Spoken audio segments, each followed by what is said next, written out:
This is an art attack. This is an art attack. This is Art Attack.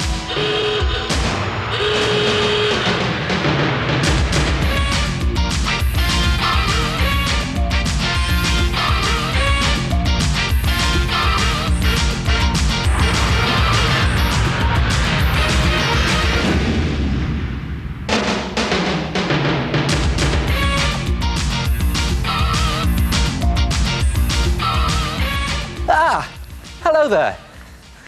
Now then, have you got a really special photograph that you want to frame but can't afford one of those fancy, expensive frames? What you need is one of these. A sponge frame. Come and have a look at this. Now, if you want to make this type of sponge frame, you need one of those sponge cloths that you can get from supermarkets. Now, you can get them in packs, multicoloured packs, for about £1.50 a pack. Now, you need to take one of those and draw 4 ruler width strips on it. So, I've got my ruler here. I'm doing it in felt tip pen, so you can really see it. There's 1 strip, 2 strips. Very easy to draw on, these sponge cloths. 3 strip and 4 strips. And then just cut those strips so that you have something like that. Or you can cut the strips from different coloured cloths. I like doing this.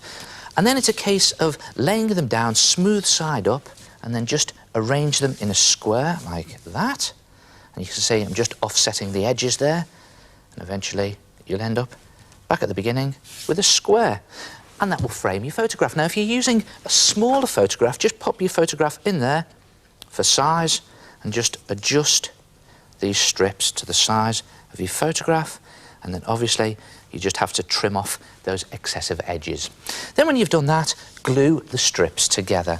Now, there's a special technique involved here. Take some PVA glue and just identify all those edges that you want to join together and literally load them up with PVA glue. There's one in there, like that, and see, I'm putting plenty of glue on here because look at that. These sponge cloths literally drink the glue. They're so porous. I'm going to put another one on here.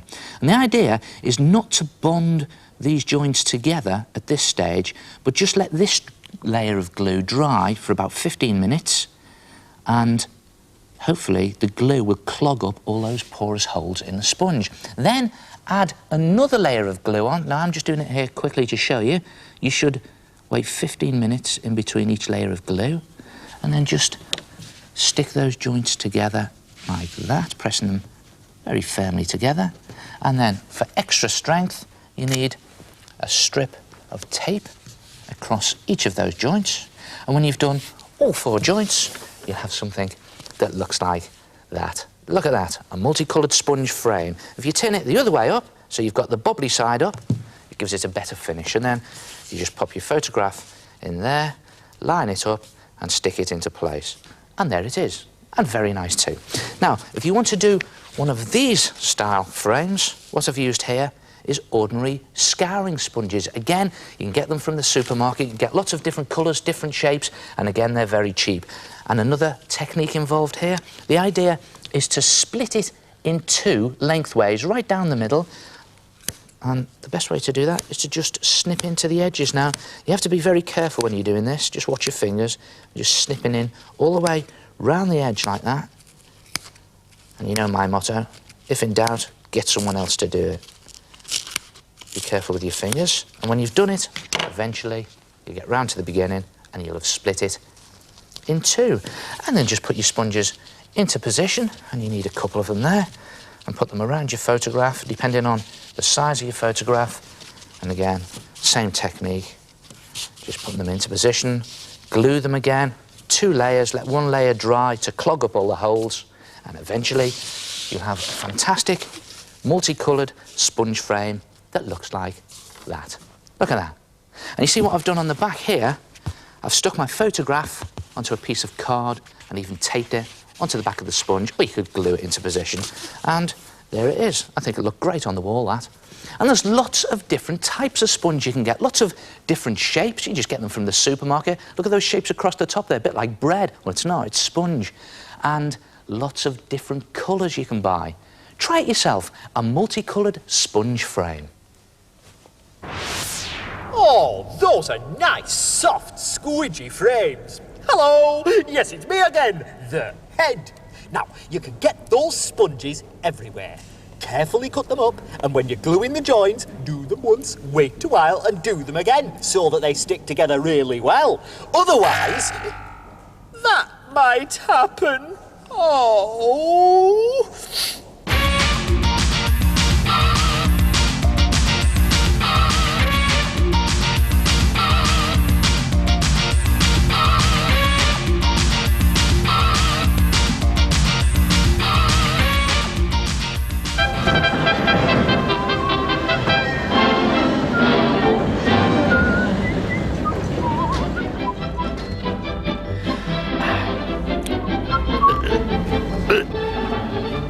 Oi!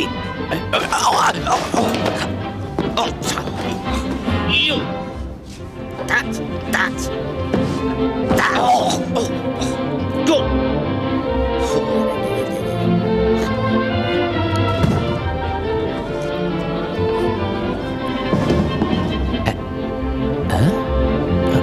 Egypt?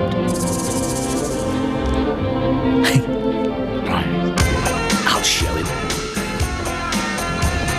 I don't know who he thinks he is.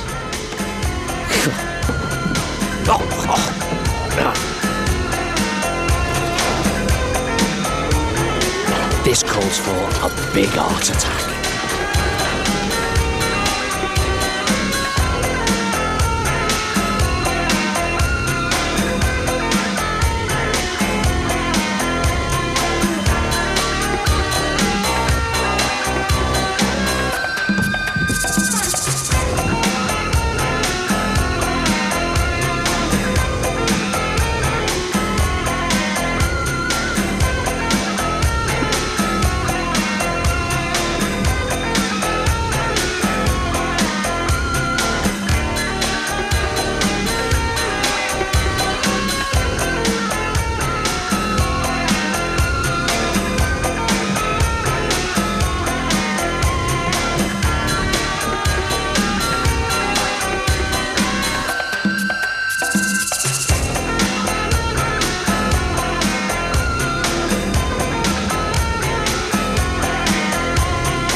What? Hey, get off!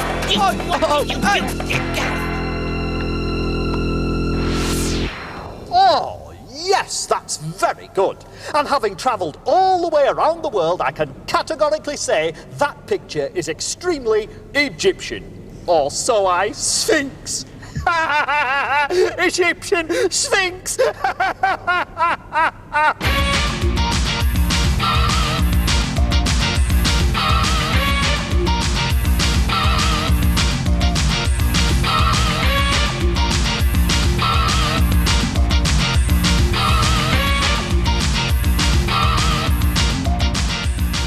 If you want to make your artwork look really spooky, here's a good tip. Make it drip. OK, let's start with some spooky lettering. Here's a letter I've drawn in pencil, and I'm just going to make it look spooky by making it go all drippy and droopy. Look at this. Ugh. Just dripping off those bottom edges around the bottom of the T, and again off this cross arm of the T, all dripping off like that. And there is a spooky T. All right, let's try it with another letter. Let's try it with this E. Again, the same thing, make it go all droopy and floppy and start dripping off the bottom edge down there. Look at that, big chunks of it dripping down. And you're just looking for those bottom edges. There's another one, just all dripping. And again, this next bottom edge. And then those other lines are just wobbly lines like that. And you could even do chunks of it dripping down there, and maybe chunks of it and dollops just sliming off the edge. Look at that. And if you want to make it look even more spooky, colour it in. Colour it in pimple yellow. That looks really horrible, doesn't it? Let's see. And pimple yellow and, let's see, I know, sour milk green. How's that?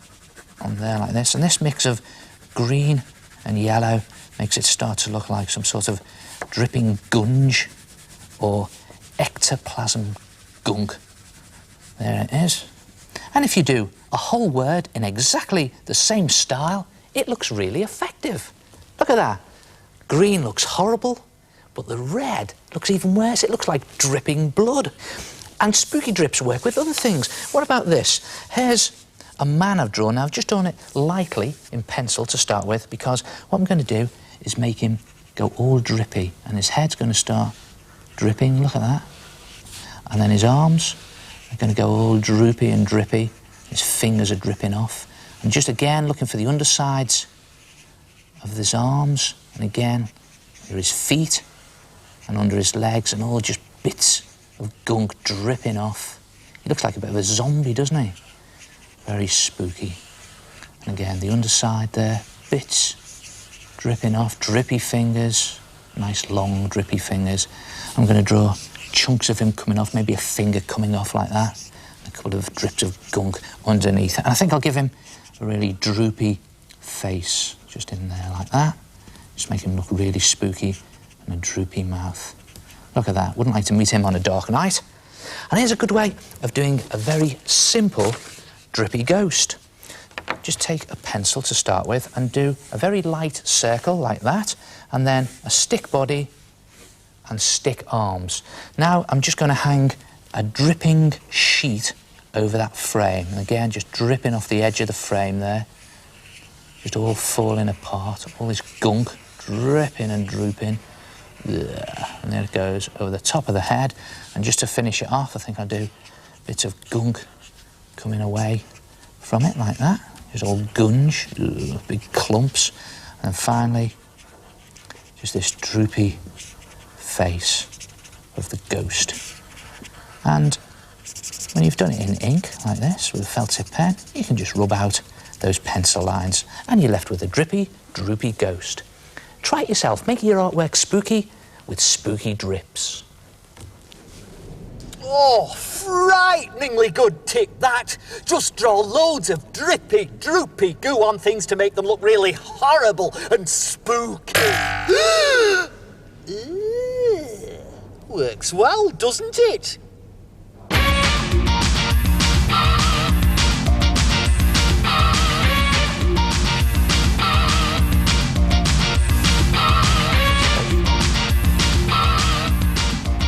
Hi, I'm Zia. I made my moving parts picture out of pieces of card and split pins. Hi, I am Kieran. I have made my teacher's ears wobble by using card and split pins.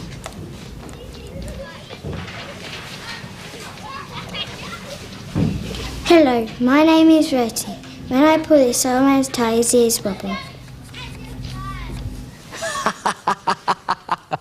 Cheeky ideas, wiggling ears using split pins and card. And you know what, believe it or not, they did that art attack in this science lesson. Well, why not? And it's all based on this wiggling ear mechanism. Take a piece of thin card and draw around a 30 centimetre ruler twice. Now, I always use pencil at this stage, just in case I make a mistake. I can always rub it out or go over it or just neaten it up a little bit. And the idea is to create two 30cm strips like this around your ruler and then divide one of them in half. I'm just doing this quickly to show you. You can measure it more accurately. And then at the edge of that, draw two ears. One ear and one over ear, like that, right at the edge of those strips. And when you're happy with your ear shape, go over it in pen, just using a felt tip pen here, and you can do the little bits in the middle of the ears, like that. Do both ears, and then cut both strips out, and you'll have something that looks like that. Two strips and one ear strip, and then cut the ear strip in half down the middle, like that, and then take the big strip and just mark a point a couple of centimetres in from the end and a couple of centimetres in from the edge, like that. Place some sticky tack underneath it, and then use a very sharp pencil to just pop a hole through that strip. Just be careful when you're doing this. That's why I've put sticky tack underneath. And then take one ear strip and just place that underneath like that, and use that first hole as a guide to pop a hole through one ear strip, and then again position your second ear strip under the first strip and just pop another hole through using the first hole as a guide. Through it goes like that. Then take a split pin. Now you can get these split pins from stationery shops, or you might have some lying around school, and just pop a split pin through all three pieces of card. One through there, a bit fiddly, but keep at it. Turn it over and then split the pin, hence split pin. And then just mark a point halfway between each ear and the split pin. And again, I'm just doing it quickly to show you, you should measure it. Halfway point between each ear and the middle. And again, take your sticky tack and sharp pencil, pop that hole through one and pop it through the other one like that. Then take another piece of thin card and just place your wiggling ear mechanism on top like that, and just mark a pencil mark through both of those holes there, and then mark the inside of the ears, because the idea is to then draw a head that's the same width as the ears. Now I'm just going to draw a cartoon head here. You can make it as funny or as silly as you like, and just using those ear marks as the width of the head. And those two marks you made through the wiggling ear mechanism are now the centre of the eyes. And just make this face really crazy. Put some real zany, spiky hair there. You can model it on someone, maybe a cartoon character, maybe even your teacher, maybe your science teacher. There we are. And just a funny nose in there. You can do any design. Some silly cheeks in there, like that. And again, I'm using pencil, so I can alter the design if I'm not too happy with it. Just keep making adjustments as I go along.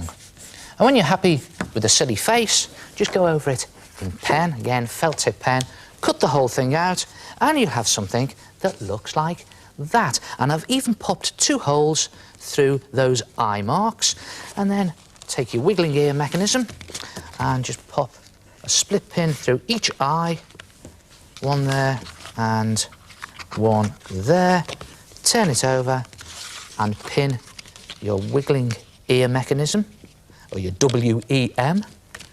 That's it, and look at that, right through there, no messing. And open the pin out, and then turn it back over, and give it a good old wiggle. And you could always colour it in using felt tip pen, or crayons, or you could even paint it. And if you're going to paint it, don't forget to paint behind the ears. And again, just wiggle away. Try it yourself. A couple of split pins, a couple of pieces of card, and create a wiggling ear mechanism. And I'll see you next time. Ta-ra! Ta-da! It's all right here.